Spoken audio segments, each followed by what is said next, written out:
तो बच्चों कैसे हैं आप सब। बहुत बहुत स्वागत है आपका आज की इस वीडियो में। आज की इस वीडियो में हम लोग देखने वाले हैं बच्चों क्लास 12th का जो आपका पॉलिटिकल साइंस सब्जेक्ट है, हिंदी में बोले तो राजनीतिक विज्ञान जो विषय है आपका, तो इसका एक इम्पॉर्टेंट पेपर देखने वाले हैं बच्चों। आपको तो पता ही होगा कि हम लोग प्रैक्टिस पेपर की या सैंपल पेपर जो भी कह लीजिए उसकी एक सीरीज चला रहे हैं जो आपका टर्म 2 का। जी हाँ बच्चों, जो टर्म 2 का पेपर होने वाला है 24 मई 2022 को, इसके लिए तो जो 24 मई 2022 का आपके लिए पेपर होने वाला है टर्म 2 का बोर्ड एग्जाम क्लास 12th का। ठीक है, तो इसके लिए हमारी ये सीरीज चल रही है जिसके अंदर हमने आपको वादा किया है कि 15 से 17 आपको पेपर हम लोग प्रोवाइड करवाएंगे। जैसे जियोग्राफी में 15 सैंपल पेपर प्रोवाइड करवाए थे, ठीक है, जो कि आपको बहुत ज्यादा हेल्प करेगा, कह सकते हैं मदद करेगा। आपका जो टर्म 2 का पेपर होने वाला है ना 24 तारीख को, उसके अंदर तो अभी तक की सीरीज में हम लोग जो है सो कि 4 पेपर कर चुके थे और ये हमारा प्रैक्टिस पेपर नंबर 5 होने वाला है। तो चलिए वीडियो को शुरू करते हैं। तो देखिए बच्चों, हिंदी में आप इसको कहते हैं राजनीतिक विज्ञान, इंग्लिश में पॉलिटिकल साइंस बोला जाता है। इसका जो पेपर होगा आपका ये 2 घंटे का पेपर होगा और अधिकतम अंक बोले तो ये जो पेपर होगा आपका 40 नंबर का पेपर होगा, 40 मार्क्स का पेपर होगा आपका। ठीक है, और उसके बाद आगे चले तो देखिए बोर्ड का जो आपका पेपर आएगा वो कुछ इसी पैटर्न में आएगा। यहाँ पर सीरीज वगैरह लिखी हुई रहेगी, सेट लिखा हुआ रहेगा। यहाँ पर ये सेट 1 है बच्चों। यहाँ पर मैं आपको क्लियर कर देता हूँ, जो आपको सेट मिलेगा 1 2 3 या 4, ये चारों में से कोई एक सेट मिलेगा। ये चारों ही सेट हमने करवा दिया है। आप दोबारा से हम लोग एक नई सीरीज के तहत, मतलब यहाँ पर आप देखते चलिएगा जो सीरीज है वो चेंज होता रहता है और सेट आपका बदलता रहता है। तो अब हम लोग वापस से फिर सेट 1 करेंगे, फिर सेट 2, फिर सेट 3, इस तरह से। ठीक है, तो ये हमारा सेट 1 है इस सीरीज का। और यहाँ पर अगर आप देखें तो आपको प्रश्न पत्र का कोड नंबर लिखा हुआ देखने को मिल जाएगा यहाँ पर इस तरह से, और रोल नंबर वगैरह के लिए कुछ सेक्शन दिया रहता है, तो आप यहाँ पर देख ही सकते हैं। नीचे चले तो वही बताया गया है कि यहाँ पर मुद्रित पृष्ठ वगैरह 15 है और एक मैप का क्वेश्चन आपका देखने को मिलेगा। टोटल क्वेश्चंस जो आपसे पॉलिटिकल साइंस के अंदर पूछे जाते हैं वो 13 क्वेश्चंस पूछे जाते हैं, 13 प्रश्न पूछे जाते हैं पॉलिटिकल साइंस के अंदर। 15 मिनट का टाइम आपको अलाउ किया जाता है पेपर को पढ़ने के लिए। आगे चलते हैं, शॉर्ट में सामान्य निर्देश समझते हैं बच्चों, जिसको इंग्लिश में आप जनरल इंस्ट्रक्शन बोलते हैं। ये जो पॉलिटिकल साइंस का पेपर है आपका, ये 3 खंडों में 3 सेक्शन के अंदर बटा हुआ होगा, डिवाइड होगा। सेक्शन ए जो होगा इसकी में आपका 8 प्रश्न आएगा, बोले तो 8 क्वेश्चंस आएगा। ठीक है, और ये जो 8 क्वेश्चन आएगा इसका प्रत्येक प्रश्न यानी कि हर एक क्वेश्चन जो है 2 नंबर वाला होगा।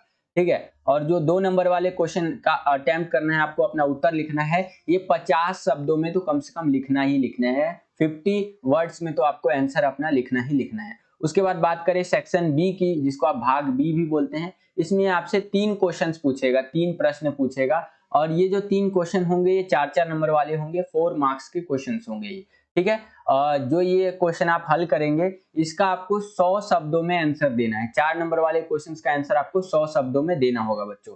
ठीक है, और मानचित्र भी इसमें ही होगा आपका, तो मानचित्र के अंदर अलग से निर्देश दिया हुआ रहेगा। मैप वाला क्वेश्चंस के अंदर अलग से आपको इंस्ट्रक्शंस दिया हुआ रहता है। ठीक है, उसके बाद आगे चले तो भाग सी, बोले तो सेक्शन सी के अंदर 6 अंक के 2 प्रश्न है, बोले तो 6-6 नंबर वाले 2 क्वेश्चन आपको देखने को मिलेंगे सेक्शन सी के अंदर। और जो आपको क्वेश्चन करना है 6-6 नंबर वाला, कम से कम 170 शब्दों में तो आपको इसका आंसर देना ही देना है। ठीक है, तो ये था आपका सामान्य निर्देश। इंग्लिश में बोले तो जनरल इंस्ट्रक्शंस। अगर आपको इसको इंग्लिश में रीड करना है तो वीडियो को पॉज करके आप इंग्लिश में भी इसको रीड कर सकते हैं। एक बात और बच्चों, जो आपका ये पेपर होने वाला है इसके अंदर जो भी क्वेश्चन आंसर होंगे ये हिंदी में तो होंगे ही, साथ साथ आपके डिमांड पर मैंने आपका लिए ये किया है कि इंग्लिश में भी आपके लिए दे दिया है। तो इंग्लिश मीडियम वाले बच्चे हो आप या फिर हिंदी मीडियम वाले बच्चे हो, तो दोनों के लिए ये वीडियो बहुत ज्यादा बेनिफिशियल है। तो इसी बात पे ठोको लाइक, एक लाइक कर दीजिए, जिससे कि हमारा मोटिवेशन बढ़ेगा और वीडियोस को बनाने के लिए। ठीक है, तो चलिए हम लोग अपने जो है सो कि सेक्शन ए पे चलते हैं, पेपर पे चलते हैं। तो यहाँ पर आप देख सकते हैं अपनी स्क्रीन पर बच्चों, हम लोग आ गए हैं सेक्शन ए, जिसको हिंदी में आप अनुभाग ए भी बोलते हैं। इसके अंदर हमसे पूछेगा very short answer type questions. ठीक है, तो हिंदी में मैं आपको समझा दूंगा क्वेश्चंस को, इंग्लिश में उसका ट्रांसलेशन मैं दिखा दूंगा कि किस तरह से आएगा, तो इंग्लिश मीडियम वाले बच्चे भी देख सकते हैं। तो देखिए यहाँ पर क्वेश्चन नंबर 1 जो पहला क्वेश्चन है हमारा, कि आया राम गया राम किसे कहा जाता है। मोस्ट इंपॉर्टेंट क्वेश्चन है ये, कई बार पेपरों में पूछ रखा है आपसे।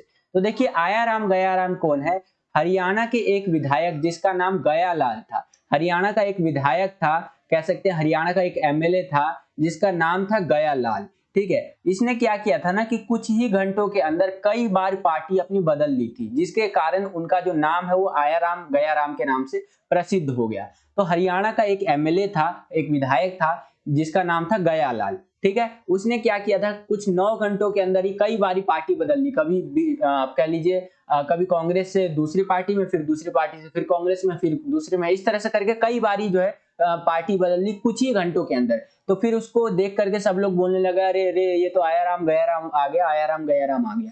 ठीक है, तो इसका नाम हम लोग ऐसे फेमस हो गया। जैसे स्कूल में होता है ना, आपके दोस्त का एक जो ओरिजिनल नाम होता है वो तो अलग ही, लेकिन उसका जो एक कह सकते हैं निक नेम होता है जो आप उसको कह करके बुलाते हैं, ठीक है, तो वो अलग ही नाम होता है समझ लीजिए आप। ठीक है, देखिए यही क्वेश्चन अगर इंग्लिश में पूछेगा आपसे तो इस तरह से पूछेगा। आप अपनी स्क्रीन पर देख पा रहे होंगे बच्चे कि who is called Aaya Ram Gaya Ram. ठीक है, तो आंसर आपको यहाँ पर इस तरह से देखने को मिल जाएगा। इंग्लिश मीडियम वाले स्टूडेंट्स देख लीजिए, वीडियो को पॉज करके पढ़ना चाहे तो पढ़ भी सकते हैं बच्चों। ठीक है, आगे चलते हैं। इसी क्वेश्चन के अंदर आपको एक अथवा देखने को मिल जाएगा, चॉइस देखने को मिल जाएगा कि अगर आप ऊपर वाला क्वेश्चन नहीं कर सकते हैं तो नीचे वाला क्वेश्चन अटेम्प्ट कर सकते हैं।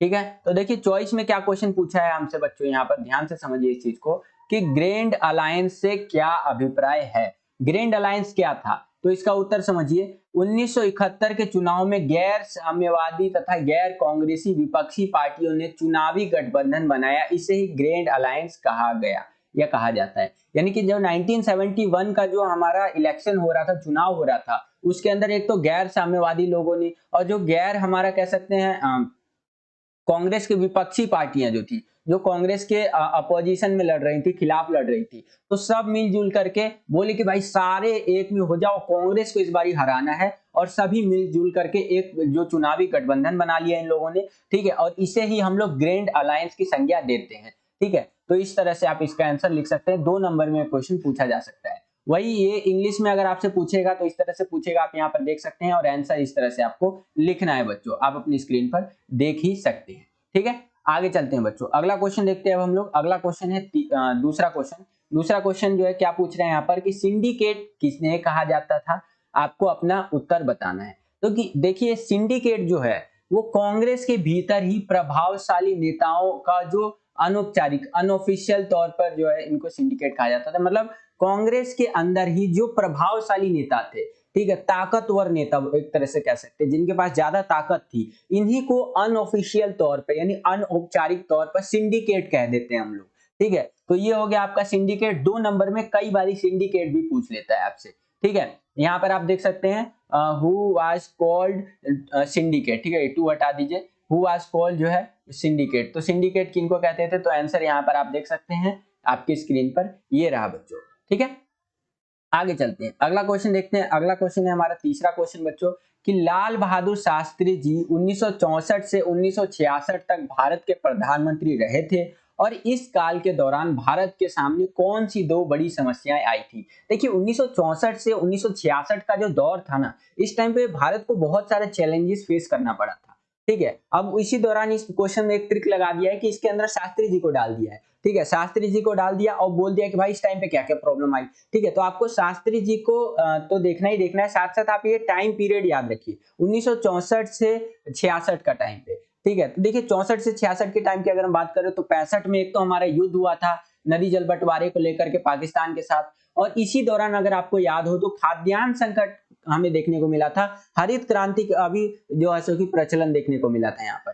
ठीक है, मानसून की असफलता यानी मानसून बारिश वगैरह नहीं हुई थी, सूखा पड़ गया था, खाद्यान्न का संकट यानी खाने की कमी देखने को मिली थी हमें शास्त्री जी के ही टाइम पे। और शास्त्री जी के ही टाइम पे आपको क्या देखने को मिला था, हरित क्रांति देखने को मिला था। एक नारा बहुत फेमस हुआ था, जय जवान जय किसान का नारा बाय शास्त्री जी। ठीक है, तो शास्त्री जी द्वारा ये नारा दिया गया था। तो आई होप कि आपको ये क्वेश्चन समझ में आ गया होगा। उस टाइम पे 2 समस्याएं कौन कौन सी थी, एक तो आपका 65 का युद्ध हमने झेल लिया था पाकिस्तान के साथ, और दूसरा था खाद्यान्न का संकट। ठीक है, तो इस तरह से इसका आंसर आप लिख सकते हो बच्चों। यही क्वेश्चन अगर आपसे इंग्लिश मीडियम में पूछेगा तो इस तरह से पूछेगा बच्चों, यहाँ पर आप अपनी स्क्रीन पर देख पा रहे होंगे, और आंसर आपको इस तरह से देना है बच्चों, आप यहाँ पर देख सकते हैं। ठीक है, आगे चलते हैं, अगला क्वेश्चन देखते हैं बच्चों। अगला क्वेश्चन है हमारा चौथा क्वेश्चन कि चुनाव आयोग का गठन कब किया गया, वह प्रथम चुनाव आयुक्त कौन थे हमारे। तो चुनाव आयोग का गठन किया गया था जनवरी 1950 में और प्रथम चुनाव आयुक्त थे सुकुमार सेन। ये सारे ही क्वेश्चन मोस्ट इंपॉर्टेंट क्वेश्चंस की श्रेणी में आते हैं, तो सारे क्वेश्चंस को बिल्कुल ध्यान से समझिए। अगर एक बार में समझ में नहीं आता है तो 2 बार वीडियो को देखिए, 3 बार वीडियो को देखिए, आपको जरूर समझ में आ जाएगा। आपका जो टर्म 2 का पेपर होने वाला है 40 में से 40 भी अगर स्कोर करना चाहते हैं आप कर सकते हैं, कोई बड़ी बात नहीं है। बस सारी वीडियोस को जरूर देख के जाइएगा जितने भी पेपर हमारे द्वारा करवाए जा रहे हैं आपके लिए, ठीक है। क्योंकि आपको पता है जियोग्राफी का जो पेपर हुआ था उसमें 99% क्वेश्चन हमारे ही पेपरों में से आए हुए थे। तो बिल्कुल भी चिंता मत कीजिए, आपका पॉलिटिकल का जो तैयारी है वो हम और भी अच्छी तरीके से करवाएंगे, ठीक है। चलिए, इसी क्वेश्चन को अगर इंग्लिश में पूछेगा तो यहाँ पर आप देख सकते हैं इस तरह से क्वेश्चन पूछेगा आपसे और इस तरह से आपको देना है आंसर कि इलेक्शन कमीशन जो सेटअप हुआ था ये हुआ था जनवरी 1950 में और ये फर्स्ट इलेक्शन कमिश्नर जो है हमारे थे वो सुकुमार सेन जी थे, ठीक है। आगे चलते हैं, अगला क्वेश्चन देखते हैं बच्चों। अगला क्वेश्चन है हमारा 5वां क्वेश्चन कि भारत में हुए प्रथम 3 आम चुनाव में कांग्रेस के प्रभुत्व यानी कि दबदबा होने के किन्हीं 2 कारणों को बताना है हमें। यानी कि पहले जो 3 आम चुनाव हुए थे, कह सकते हैं जो हमारे पहले 3 जनरल इलेक्शंस थे जो इंडिया के अंदर हुए थे, उसके अंदर कांग्रेस का दबदबा देखने को मिलता है, ठीक है। तो कांग्रेस ही पहले 3 आम चुनाव में अव्वल दर्जे पे आई थी। तो क्यों आई थी भाई, तो कारण बताने 2 नंबर के अंदर, आपको इसके अंदर कारण बताने 2 पॉइंट के अंदर, ठीक है। मैंने 3 पॉइंट में एक्सप्लेन कर रखा है कि सबसे पहला है सबसे पुरानी पार्टी या कह लीजिए राजनीतिक पार्टी का होना। कांग्रेस जो थी वो सबसे पुरानी पार्टियों में से एक था। तो देखिए इंडिया में एक चीज बहुत फेमस है कि पुरानी चीजों पे लोग ज्यादा भरोसा करते हैं। एग्जाम्पल के लिए आप देख लीजिए, आज के टाइम पे भी अगर आप अपने घर में देखेंगे बच्चों, तो अगर अपने घर में आप देखेंगे तो जैसे कि आप ब्रश करते हैं सुबह उठ करके, ठीक है।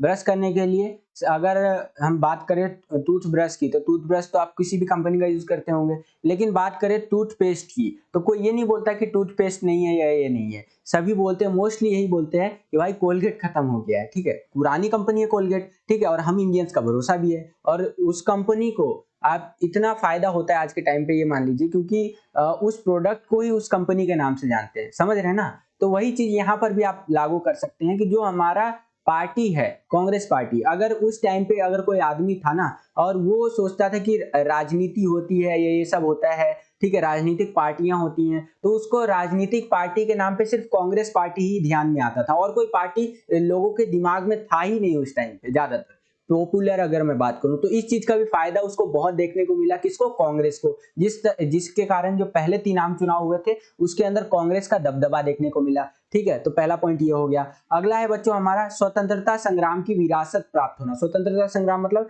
जो आजादी हमें मिली है 1947 में, तो उसके अंदर कई सारे ऐसे नेता थे जो कि कांग्रेस के थे और आजादी दिलाने में बहुत मदद किया था, तो ये चीज आप लिख सकते हैं। अगला है चमत्कारी नेता देखने को मिले, जैसे नेहरू जी, पटेल जी आदि।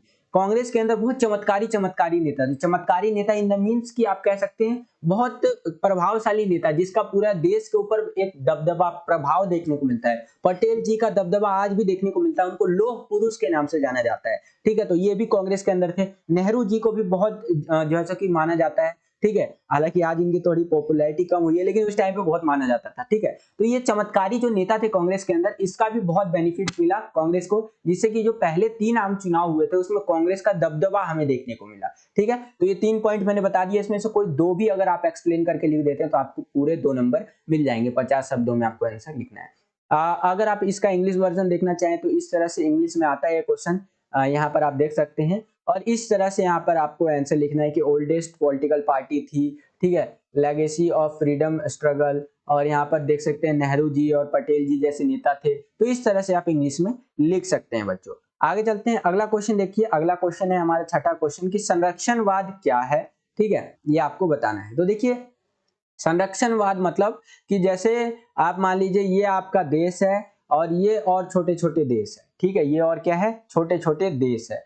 तो बाहर के देश जो है, पूरी दुनिया में आज के टाइम पे क्या चलता है, वैश्वीकरण चलता है। वैश्वीकरण बोले तो व्यापार वगैरह, ठीक है, व्यापार वगैरह चलता है। तो संरक्षणवाद अगर मैंने अपना रखा है तो मैं इस व्यापार तो करूंगा लेकिन अपने देश के ही लोगों को बोलूंगा कि आप एक दूसरे से सामान खरीदिए और बेचिए, बाहर के लोगों को आने नहीं दूंगा। तो यही संरक्षणवाद होता है कि अपने घरेलू उद्योगों को बचा करके रखना, बाहर की कंपनियों को बैन करके रखना कि भाई तुम यहाँ नहीं आ सकते, ये वगैरह वगैरह। तो यही संरक्षणवाद होता है, ठीक है। तो अगर भारत के संदर्भ में देखें हम लोग संरक्षणवाद को, तो इस तरह से समझ सकते हैं कि भारत के संदर्भ में अगर हम बात करें तो 1991 से पहले अपने घरेलू उत्पादों को बचाने एवं एकाधिकार बनाए रखने हेतु विदेशी कंपनियों पर प्रतिबंध लगाना संरक्षणवाद कहलाता है, ठीक है। तो ये भारत के उसमें बता रखा है संबंध में, ठीक है। आप इससे अलग भी लिख सकते हैं। मेनली ये क्या है कि आपको पता होना चाहिए संरक्षणवाद क्या है। संरक्षणवाद बोले तो बाहर के लोगों को या बाहर के व्यापारिक कंपनियों को अंदर ना आने देना और अपने ही देश के घरेलू उद्योगों को, इन सबको बढ़ावा देना, यही संरक्षणवाद कहलाता है। जैसे कि भारत ने 1991 से पहले कर रखा था, लेकिन 1991 में जब नई आर्थिक नीति यानी न्यू इकोनॉमिक पॉलिसी अपनाई तब जो है ये चीजें बदल गई, ठीक है। यही क्वेश्चन अगर आपसे इंग्लिश वर्जन में पूछेगा तो इस तरह से पूछेगा बच्चों, यहाँ पर आप देख सकते हैं। ये रहा आपका क्वेश्चन और इस तरह से आंसर आपको 2 नंबर के लिए लिखना है बच्चों, ठीक है। तो आई होप कि इतना आपको समझ में आ गया होगा। आगे चलते हैं, अगला क्वेश्चन देखते हैं बच्चों। अगला क्वेश्चन है हमारा 7वां क्वेश्चन। 7वां क्वेश्चन देखिए बच्चों क्या पूछ रहा है कि वैश्वीकरण के 2 सकारात्मक प्रभावों को बताना है। देखिए यहाँ पर सकारात्मक प्रभाव बोले तो पॉजिटिव इफेक्ट्स बताने हैं, हमें अच्छाइयां बतानी है वैश्वीकरण की। तो देखिए वैश्वीकरण जब से आया है बच्चों तब से क्या हुआ है, वस्तुओं व पूंजी के प्रवाह में तेजी आई है, यानी कि जो भी चीजें हैं, सामान वगैरह है और जो पैसा है एक देश से दूसरे देश आसानी से जा सकता है और हम लोग मंगवा भी सकते हैं, ठीक है। महिलाओं की स्थिति में सुधार देखने को मिला है। जब से वैश्वीकरण आया है तब से जो महिलाएं हैं उनकी स्थिति काफी अच्छी हुई है, ठीक है। एक ये अच्छा चीज तो मैं भी मानता हूँ। अगला है विश्व व्यापार में तेजी देखने को मिली है। आज के टाइम पे हर देश दूसरे देश से कोई ना कोई सामान खरीदता है या तो उसको बेचता है, ठीक है। तो इससे क्या हुआ है, वैश्वीकरण से आने से विश्व का जो व्यापार है, ग्लोबल ट्रेड है हमारा, उसके अंदर जो है इंक्रीज, बढ़ोतरी देखने को मिली है। यही क्वेश्चन अगर आपसे इंग्लिश में पूछेगा तो इस तरह से पूछेगा कि मेंशन करना है 2 पॉजिटिव इफेक्ट्स ऑफ ग्लोबलाइजेशन, ठीक है, 2 पॉजिटिव इफेक्ट्स ऑफ ग्लोबलाइजेशन। तो इस तरह से आंसर आपको देना है, यहाँ पर आप देख ही सकते हैं इंग्लिश मीडियम वाले बच्चे, ठीक है। आगे चलते हैं, अगला क्वेश्चन देखते हैं। अगला क्वेश्चन है हमारा 8वां क्वेश्चन। 8वां क्वेश्चन देखिए क्या पूछ रहा है कि वैश्वीकरण सांस्कृतिक प्रभाव को बताइए। मतलब वैश्वीकरण का जो सांस्कृतिक प्रभाव है, देश की, हर एक देश की, पूरी दुनिया की संस्कृति में क्या बदलाव आपको देखने को मिला है वैश्वीकरण का जब आया, तो उससे संस्कृति के क्षेत्र में। तो देखिए सांस्कृतिक प्रभाव का अगर हम लोग बात करें तो लोगों के रहन सहन व खान पान में बदलाव देखने को मिला। लोगों के रहन सहन में कैसे, पहले अगर मैं भारत की बात करूं बच्चों, तो यहाँ पर बच्चों पहले क्या होता था कि परिवार जो है ना मिलजुल कर रहते थे, मिलकर रहते थे परिवार, जिसमें दादा दादी, चाचा चाची, नाना नानी, काका काकी, सारे के सारे होता ना एकदम संयुक्त परिवार का चलन था। किसका, संयुक्त परिवार का, ठीक है। ये रहन सहन की दशाओं में बदलाव की बात कर रहा हूं। अब क्या है, अब एकल परिवार का चलन बढ़ रहा है। एकल परिवार बोले तो एक माता, एक पिता और एक छोटा सा उसका बेटा या बेटी, जो भी कुछ भी हो सकता है। तो इस तरह के परिवार का चलन बढ़ रहा है, ठीक है। किसके आने से, वैश्वीकरण के आने से। हम लोग इसके सांस्कृतिक प्रभाव के अंदर देख सकते हैं, ठीक है। तो एक ये चीज आप लिख सकते हैं। अगला आप लिख सकते हैं बच्चों वैश्वीकरण के सांस्कृतिक प्रभाव के अंदर कि पश्चिमी सभ्यता की ओर जाना। आज के टाइम पे आप देखेंगे तो हर कोई जो है सो कि जीन्स पहनना पसंद करता है, ठीक है। जीन्स पहनना पसंद करता है, बाहर की चीजों को खाना पीना पसंद करता है। या खाने पीने के बदलाव भी आप लिख सकते हैं, जैसे कि बर्गर, चाउमीन, मोमोज खाना पसंद करता है, ठीक है। तो ये सारी चीजें जो है किसकी ओर इशारा कर रहा है कि हम लोग पश्चिमी सभ्यता की ओर जा रहे हैं। खान पान की आदतों में भी बदलाव देखने को मिला है वैश्वीकरण के सांस्कृतिक प्रभाव में, आप इसको लिख सकते हैं। अगला है विदेशी त्योहारों व फिल्मों का चलन। आप देखते हैं आज के टाइम पे क्रिसमस, न्यू ईयर, ये सब सेलिब्रेट किया जाता है। तो ये हमारे देश का थोड़ी ना है, ये सब तो बाहर का है, लेकिन फिर भी हमारे देश में सेलिब्रेट किया जाता है। न केवल हमारे देश में, पूरी दुनिया में सेलिब्रेट किया जाता है, ठीक है। तो ये वेस्टर्न कल्चर है और ये वैश्वीकरण के सांस्कृतिक प्रभाव में आप लिखेंगे कि इनके आने से क्या हुआ है कि सभी देशों का जो वहां की सांस्कृतिक त्योहार है, फिल्में हैं, उनको कम देखा जाता है। बाहर की फिल्मों को आज के टाइम पे ज्यादा देखा जा रहा है, हॉलीवुड का प्रचलन बढ़ता जा रहा है, ठीक है। तो इस तरह से आप सांस्कृतिक प्रभावों को लिख सकते हैं बच्चों।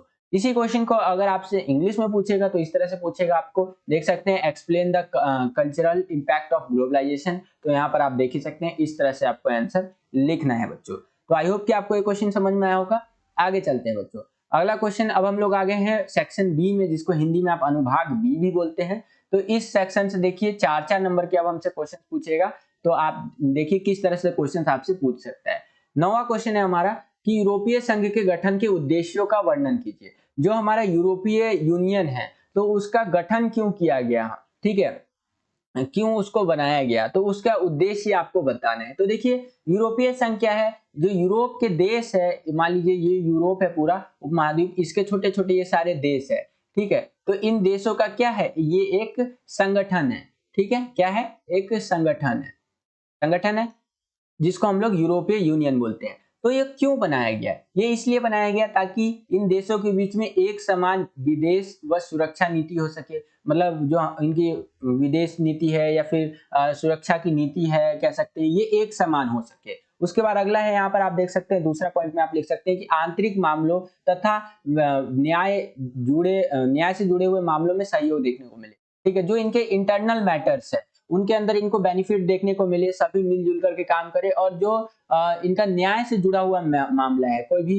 जस्टिस चाहता है, ठीक है, तो आसानी से जो है सो कि न्याय हो सके। यूरोपीय यूनियन वालों का अपना एक अलग से कोर्ट भी है बच्चों, ठीक है। उसी प्रकार से अगला है एक समान मुद्रा का चलन, ठीक है, यूरो मुद्रा आप बेसिकली कह सकते हैं, उसका चलन देखने को मिलता है ताकि ये सारे, और आज के टाइम पे यूरो मुद्रा जो है ना काफी फेमस है और काफी स्ट्रॉन्ग करेंसीज के अंदर आता है, डॉलर से भी ज्यादा महंगा है यूरो, ठीक है। तो ये यूरोपीय संघ के गठन का उद्देश्य मैं बता रहा हूँ। तो एक समान मुद्रा चलेगा तो इनको व्यापार करने में आसानी होगी, बहुत सारे काम आसानी से कर सकते हैं। वीजा मुक्त आवागमन, यूरोप के जो देश है जो यूरोपीय यूनियन के सदस्य है वो वीजा फ्री, यानी कि कोई वीजा उजा लेने का जरूरत नहीं है, डायरेक्ट भाई फ्लाइट का टिकट कटाओ और पहुंच जाओ वहां पे, ठीक है। तो वीजा फ्री आवागमन हो सकता है, आ भी सकते हैं जा भी सकते हैं। वीजा फ्री बोले तो मैं आपको बता देता हूँ, जैसे एक देश से दूसरे देश जाने के लिए आपके पास पासपोर्ट होना चाहिए आपकी देश की नागरिकता को दिखाने के लिए, वैसे ही एक वीजा होता है। वीजा बोले तो वो देश आपको अलाउ करता है कि भाई आप आ सकते हैं, वो कई तरह से अलाउ कर सकता है, आप बिजनेस के लिए जा सकते हैं, पढ़ने के लिए जा सकते हैं,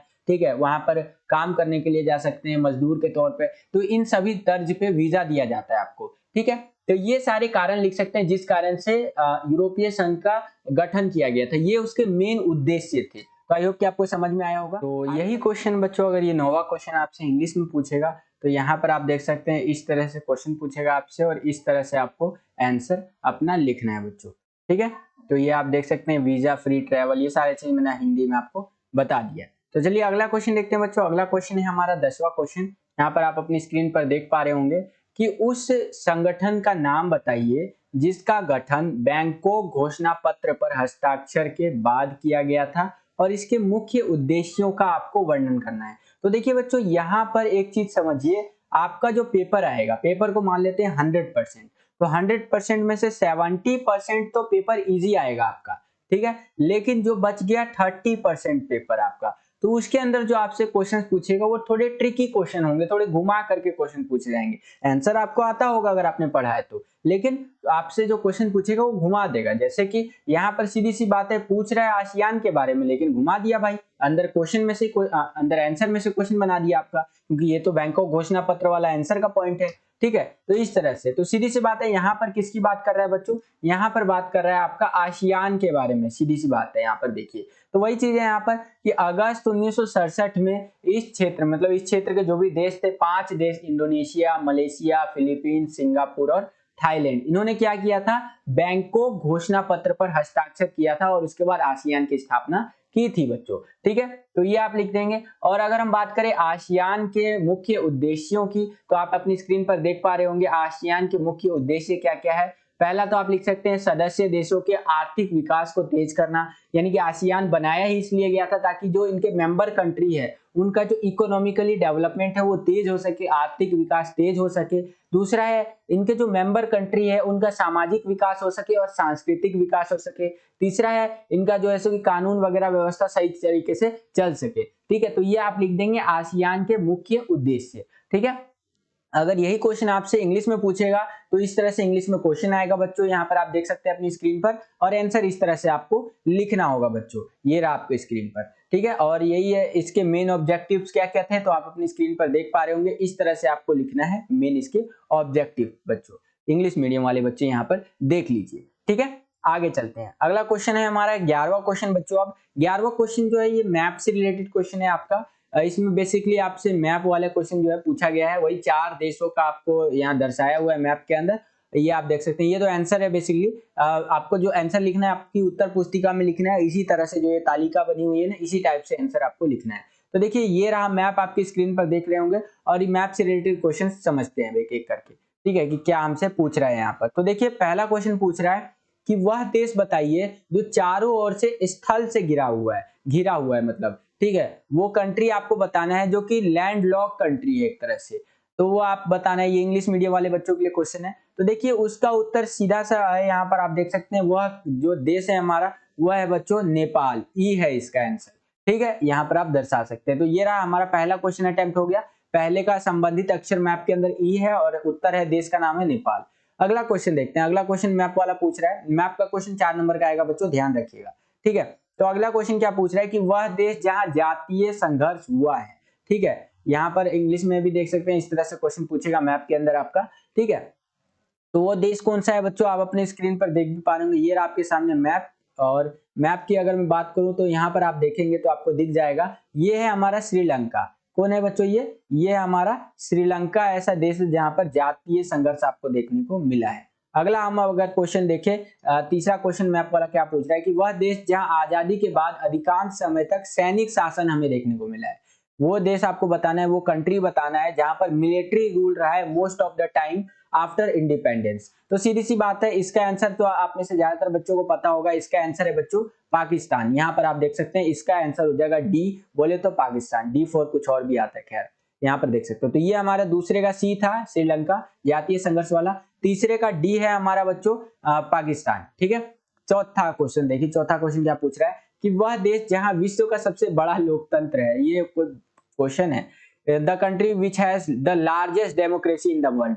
तो भाई वो तो अपना प्यारा भारत, बी से बोले तो भारत, यहाँ पर आप देख सकते हैं। तो ये मैप में हमारा संबंधित अक्षर था, यहाँ पर चौथा क्वेश्चन है, तो संबंधित अक्षर बी और आंसर है हमारा भारत। तो इस तरह से आपको मैप वाले क्वेश्चन के आंसर्स देने थे। आई होप कि मैप वाला क्वेश्चन आपको समझ में आ गया होगा। चलिए आगे चलते हैं। अब हम लोग आ गए हैं बच्चों सेक्शन सी में, जिस सेक्शन सी की अगर मैं बात करूं तो यहाँ से आपसे 6 नंबर वाले क्वेश्चन से पूछे जाएंगे, आपसे 6 मार्क्स वाले क्वेश्चन।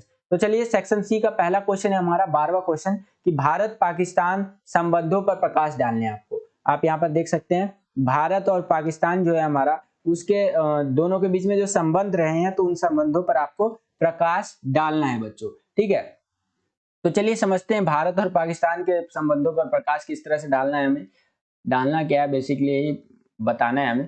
तो देखिए पहले तो आपको 6 नंबर वाला जब भी आपसे क्वेश्चन पूछे तो उसके लिए एक अच्छी सी भूमिका तैयार कर लेनी है। हर बच्चा अपने मन से एनसीईआरटी को आधार बनाकर एक अच्छी भूमिका तैयार कर सकता है, जैसे कि मैंने किया है यहाँ पर। देखिए भारत और पाकिस्तान के संबंधों की बात करें ना, तो पाकिस्तान के निर्माण के बाद से ही भारत और पाकिस्तान के संबंध काफी खराब रहे हैं, लेकिन समय समय पर विभिन्न सरकार, जितनी भी गवर्नमेंट बदली है दोनों देशों के बीच में, इन्होंने कोशिश किया है दोनों देशों के संबंधों को सुधारने का, मतलब भरसक प्रयास किया है, बहुत कोशिश किया है, ठीक है। तो इस तरह से एक अच्छी सी भूमिका लिख दीजिएगा। अच्छा है अगर आप भूमिका लिखते हैं, छोटा सा लिखिए लेकिन अच्छा लिखिए, तो उससे क्या होगा, टीचर को ना बहुत अच्छा इंप्रेशन जाएगा आपका, जब कॉपी चेक कर रहा होगा तब। तो टीचर का इंप्रेशन अच्छा मतलब मार्क्स अच्छे मिलेंगे आपको, सीधी सी बात है। उसके बाद देखिए भारत और पाकिस्तान के बीच में संघर्ष के कई मुद्दे रहे हैं। अगर संघर्ष के मुद्दों की बात करें तो पहले तो आप यहाँ पर देखिए 4 युद्ध झेला है हमने, भारत पाकिस्तान के साथ झेला है। पहला युद्ध 47-48 का युद्ध था कश्मीर के लेकर के, दूसरा युद्ध था 65 का युद्ध आपका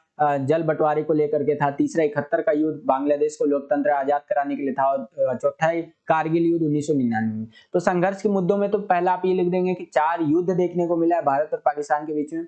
अगला आप लिख देंगे कि हथियारों की होड़ लगी हुई रहती है दोनों देशों के बीच में, ठीक है। खास करके पाकिस्तान के में तो आप ज्यादा ही लिख सकते हैं। अगला आतंकवाद का मुद्दा रहता है, पाकिस्तानी आतंकवादी हर बार कश्मीर में जो वायलेंस करने का, क्रिएट करने का कोशिश करते हैं और अशांति फैलाने का कोशिश करते हैं, जिस कारण से क्या होता है, दोनों देश के बीच में मतभेद रहता है। सियाचिन ग्लेशियर को लेकर के विवाद देखने को मिलता है, ठीक है। साथ ही साथ पाकिस्तान टाइम टाइम पे सीज फायर का उल्लंघन करता रहता है। तो ये सारे जो ऐसे क्षेत्र है जहां पर जो है कि हमें क्या, भारत और पाकिस्तान के बीच में विवाद देखने को मिलता है, ठीक है।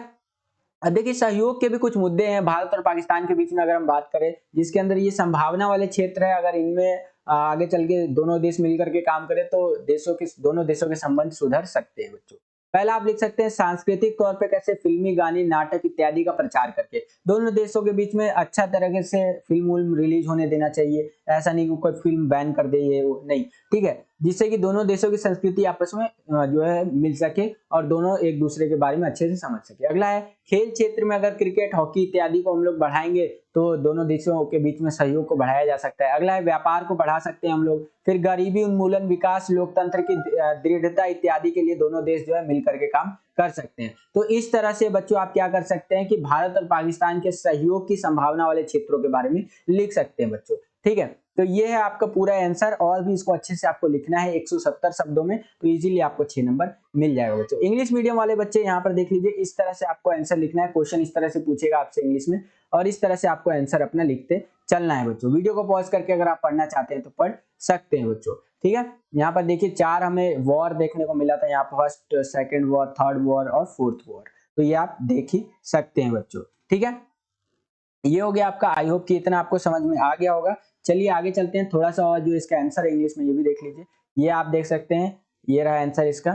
ठीक है, नीचे चलिए तो ये आप और देखेंगे तो यहाँ पर और आपको देखने को मिल जाएगा पोटेंशियल क्या क्या है भारत और पाकिस्तान के बीच में, संबंधों कैसे सुधारा जा सकता है। तो इस तरह से आप देख सकते हैं बच्चों। इसी में आपको एक अथवा देखने को मिल जाता है कि अगर आपको ऊपर वाला क्वेश्चन नहीं आता तो नीचे वाला क्वेश्चन भी आप कर सकते हैं। तो देखिए क्वेश्चन है कि वैश्वीकरण ने भारत को कैसे प्रभावित किया, भारत ने कैसे वैश्वीकरण को प्रभावित किया है। ठीक है, तो आपको वो बताना है बच्चों। तो इसका उत्तर कुछ इस तरह से लिख सकते हैं बच्चों, आप अपने स्क्रीन पर देख पा रहे होंगे कि वैश्वीकरण का भारत पर क्या प्रभाव देखने को मिला है यहाँ पर। तो देखिए तीव्र आर्थिक विकास देखने को मिला है। जैसे ही वैश्वीकरण को हमने अपनाया तो हमारा जो आर्थिक विकास है, इकोनॉमिकली जो हमारा डेवलपमेंट है वो तेज हुआ। 1991 में हमने वैश्वीकरण को अपनाया था, न्यू इकोनॉमिक पॉलिसी NEP के तहत जो है हमने 1991 में हमने अपनाया था वैश्वीकरण को, ग्लोबलाइजेशन को। तो उसके बाद जो हमारा आर्थिक विकास हुआ वो तेज हुआ। उसके बाद वैश्विक स्तर पे जो भारत की भूमिका है वो और बढ़ गई। ठीक है, नए अवसर खुले हैं। मजदूर और किसान लोग जो है सो कि इनको नकारात्मक प्रभाव झेलने को मिला, क्योंकि टेक्नोलॉजी बढ़ी तो हाथ से होने वाले काम जो है कम हो गए, जिससे कि मशीनों से ज्यादातर काम होने लगा। घरेलू उद्योगों को नई चुनौतियां देखने को मिली। इसी तरह से चीजें आप यहाँ पर देख सकते हैं बच्चों। तो इस तरह से आपको अपना आंसर लिख देना है। ठीक है, तो आई होप कितना आपको समझ में आ गया होगा। आगे चलते हैं। यही क्वेश्चन अगर आपसे इंग्लिश मीडियम में पूछेगा तो इस तरह से पूछेगा, आप देख सकते हैं। और ये रहा आपके सामने इंग्लिश मीडियम के लिए आंसर, ये आप देख सकते हैं। ठीक है, इंग्लिश मीडियम में इस तरह से आपको आंसर देना है। 6 नंबर में एक क्वेश्चन आपसे पूछेगा बच्चों। ठीक है, ये आप देख सकते हैं।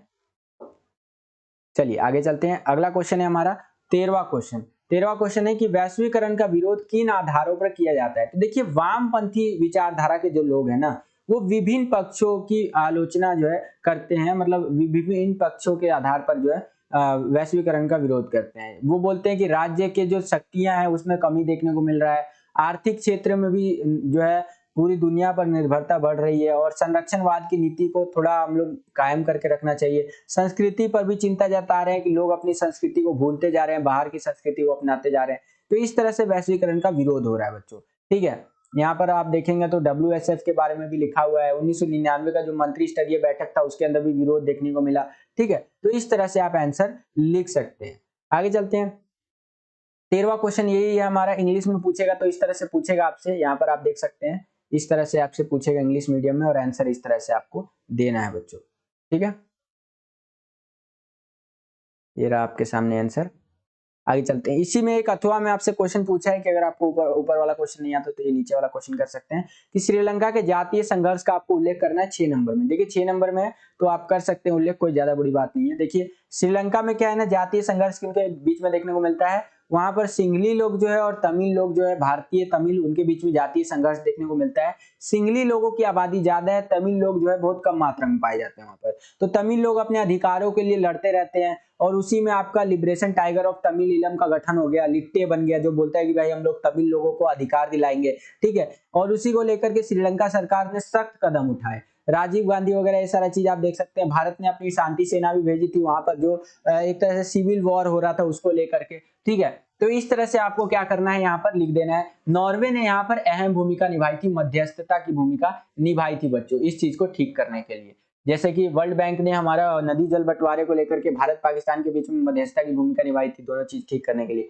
उसी तरह से नॉर्वे ने इसमें अहम भूमिका निभाई थी बच्चों। यही क्वेश्चन अगर आपसे इंग्लिश में पूछेगा तो इस तरह से पूछेगा, आप अपनी स्क्रीन पर देख पा रहे होंगे, और आंसर आपको इस तरह से लिखना है बच्चों। यहाँ पर आप देख सकते हैं।